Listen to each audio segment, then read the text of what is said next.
Bonjour à tous, on se retrouve pour le dernier épisode de The Summer Hikaru Died. Pour l'instant, mes craintes ont été apaisées. J'ai vérifié l'information juste après avoir regardé cet épisode-là. Nous aurons une saison 2 de The Summer Hikaru Died. On aura une saison 2, elle est en production. Parce que quand j'ai vu la fin de l'épisode, je me suis dit non mais ça peut pas s'arrêter comme ça. Il va forcément y avoir une suite. Il va forcément y avoir quelque chose. Et bah oui, on a une saison 2 qui est en production, donc franchement, je respire. Parce que ça sentait vraiment comme une fin de série, et ça aurait été hyper pas satisfaisant si ça avait été le cas. Alors, cet épisode fait énormément écho à l'épisode 7 de la série, puisqu'on a en fait tout un épisode où Hikaru, Nonuki-sama, quoi que soit cette chose, qui fait globalement un petit tour des lieux, notamment de l'école, pour se rappeler les bons côtés, les bonnes choses qu'il a vécues pendant le peu de temps qu'il a passé dans cet endroit, à peu près 6 mois, quelque chose comme ça. Euh, donc voilà, ça fait très écho à l'épisode 7, très épisode d'au revoir, pour le coup, mais fort heureusement, ça se termine plutôt bien. Dans les larmes pour nos deux personnages, mais ça se termine plutôt bien avec effectivement un petit teasing sur ce que pourrait peut-être donner la suite un jour, sait-on jamais. Voilà.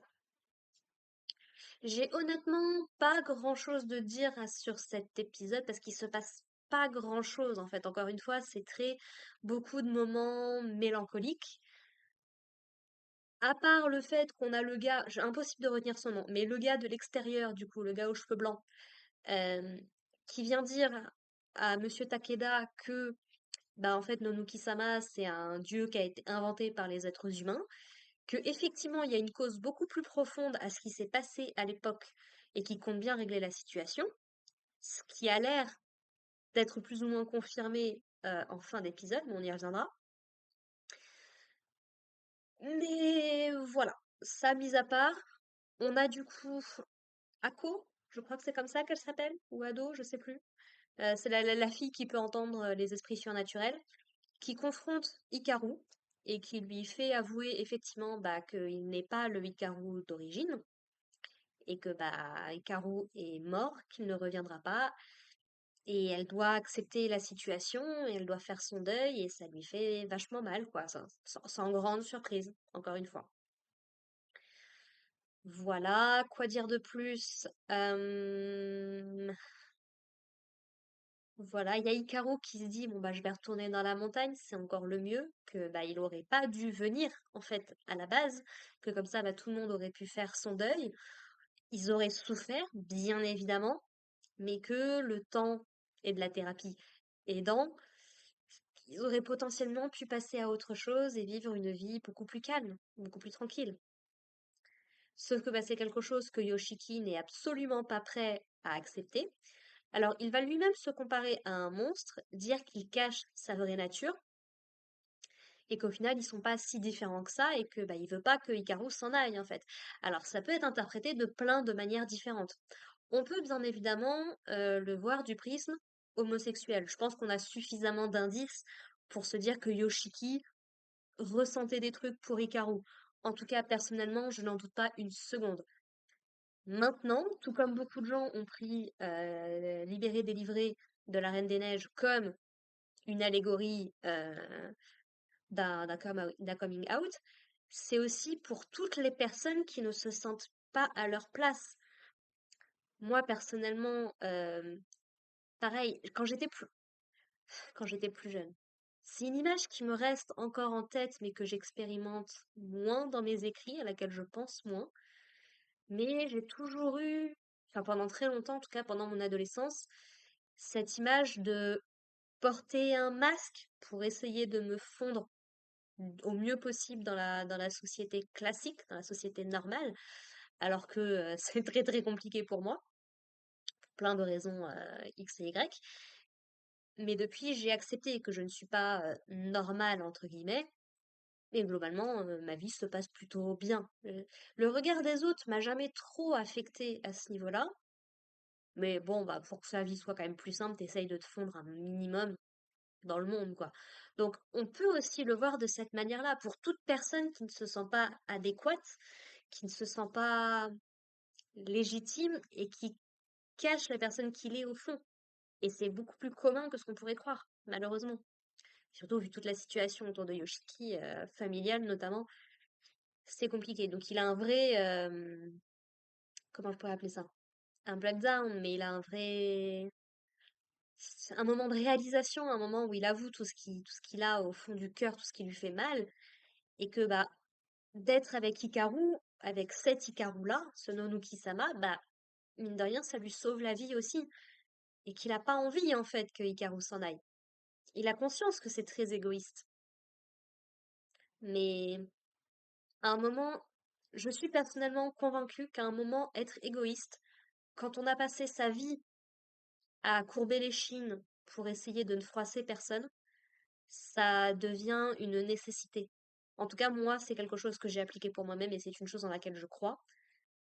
Je veux bien que l'égoïsme, ce soit quelque chose qui soit très mal vu, peut-être encore plus dans la société dans laquelle on vit aujourd'hui, mais pour certaines personnes, c'est un besoin de rester en vie, en fait. Ça me fait beaucoup penser au personnage de Toru Honda dans Foot Basket, par exemple.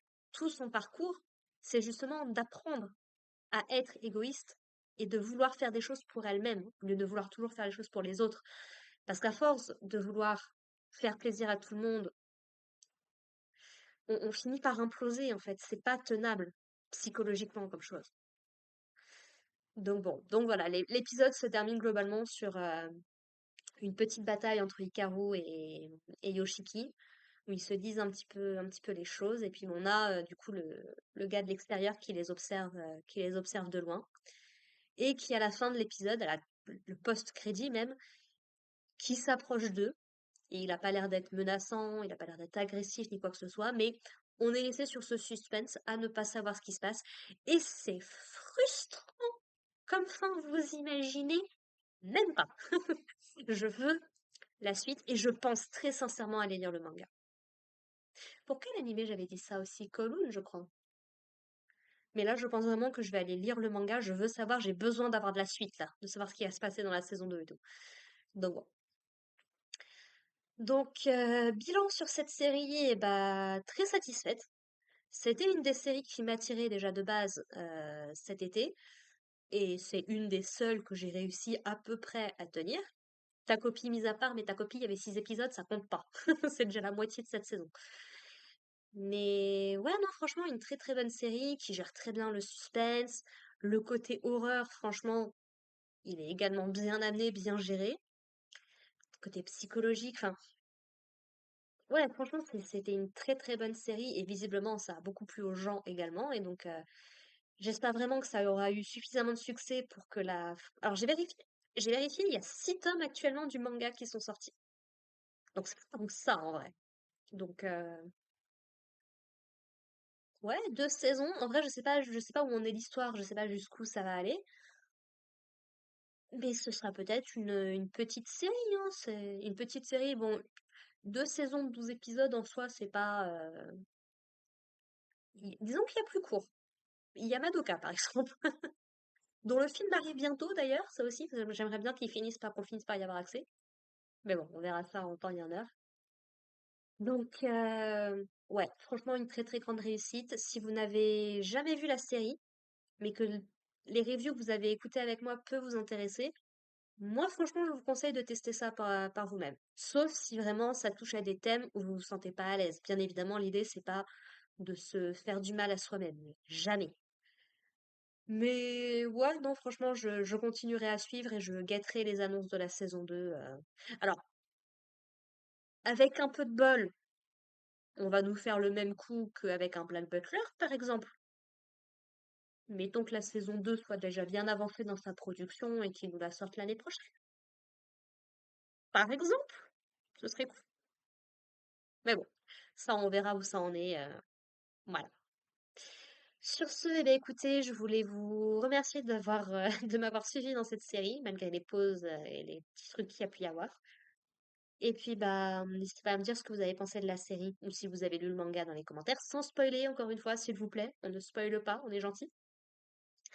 Et puis, bah, je vous invite, si vous avez apprécié mes reviews, à regarder un petit peu ce qui sort en parallèle sur la chaîne. Je fais des reviews d'autres animés, surtout que là, je suis en train de rattraper, donc va y avoir, là, j'enregistre, on est mi-octobre, va commencer à vraiment y avoir de l'activité sur la chaîne, il serait temps. Je fais également des jeux vidéo si jamais ça vous intéresse, donc voilà, n'hésitez pas à aller jeter un petit coup d'œil. Et puis, bah, si vous étiez juste là pour Hikaru, bah, c'est un plaisir de vous avoir. Et puis, je vous souhaite le meilleur pour l'avenir.